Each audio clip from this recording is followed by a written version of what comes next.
So tonight on WWE Raw, we saw some pretty interesting stuff. We saw the opening segment with Lesnar, Heyman, and Ambrose saying he's not scared of Lesnar. Take me to Suplex City. I'll come back and win anyways. They're making Ambrose look like a legit contender, and I really like that because out of the three, I would love to see Ambrose win and go on to main event Mania, but we'll see what happens. I still think that, well, I'll get to that later. Kalisto beat Rusev in our opening match. A good match, back and forth. Kalisto wins by countout, makes Rusev look strong. He wasn't actually pinned or submitted, and it also makes Kalisto look good because he's getting some momentum. So that was a good match. Usos versus Adam Rose and Curtis Axel, the Social Outcast. I hate the fact that the Social Outcasts are a good group of talented guys, but they're like jokes, they're not taken seriously, and they were booked. They actually had a good match, but the Usos beat them. I know it gives Usos momentum, but I'd like to see the Social Outcasts actually get some wins. But the Usos pinned Rose with the double kicks to Ambrose and Rose, so that was alright. And we have Miz TV with AJ Styles, where Miz didn't let AJ Styles talk. It's setting up that match for SmackDown, Miz versus AJ Styles, so hopefully AJ will win there. Brie fought Charlotte. I like the way they set it up with the whole Nikki thing, and she was dedicating it to her, and she won the matchup, and it was actually a decent matchup, though that roll-up was a little weird, but she did win by pin. Big Show fought Eric Rowan. Big Show fought off the entire Wyatt family, beat Rowan. However, Harper, Strowman, and Rowan beat him up, and no one came to his rescue. He rescued on SmackDown.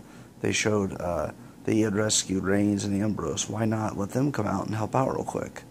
But I don't think they want to start a feud with those guys yet, so we'll see. Tyler Breeze continues to get put in squash matches, as WWE are looking at him less favorably, but he wrestled Titus O'Neil. Titus O'Neil's impressive. He's been getting a bit of a run lately, which is good. This was an okay match, but Breeze needed a better showing than what he got. So Titus O'Neil picks up the win here, no surprise. Dolph Ziggler against Kevin Owens, best match of the night, 5-star match. Back and forth, kick out after kick out, finisher after finisher. Ziggler finally gets the win, and a surprising win against Owens, who looks like could conquer the world at this point. Owens is amazing, and so is Ziggler. Next, we have the Mark Henry tribute for Black History Month. I thought it was awesome because Mark Henry's underrated. He is so good, and he's done so many good things for the company, and they're finally recognizing him in a bigger way, so I like that. Then we had Sasha Banks come out and say she doesn't need Team Bad anymore, and she did beat Becky Lynch via disqualification because she got attacked.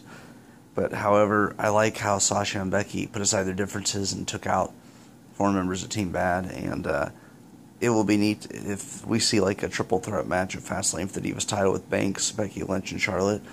I'd like to see a no decision, throw Paige in there at Mania, make it a 4-way elimination match for the Divas title. So that was good. And then we had the main event, New Day versus Reigns and Ambrose.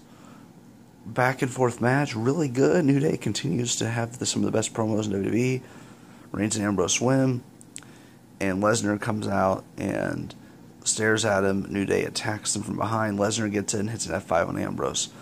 They make Lesnar look strong. He's a beast. I think what's going to happen at Fastlane is Lesnar's going to be kicking some butt, and then Bray Wyatt's going to come out and take him out of the match, and it's going to come down to Ambrose and Reigns. We'll see what happens. This Raw, though, I will say was amazing. There wasn't really any wasted promos or segments. Enjoyable. I'd give it an A on an A to F scale, A, B, C, D, F. I give it A because, not A+, but A, because they had a lot of effort in there. The promos actually built storylines. The matches were all solid. And really, I thought it was a pretty good card. I'm looking at it right now, and they had some good superstars competing, and they got a few guys that we don't see on TV all the time appear. So I'm liking the way they're doing this. And WWE, they got in 1, 2, 3, 4, 5, 6, 7, 8 matches. So that's a quality Raw. You get 7 to 8 matches, and that's all right. But the road to WrestleMania continues, and I will be back next week.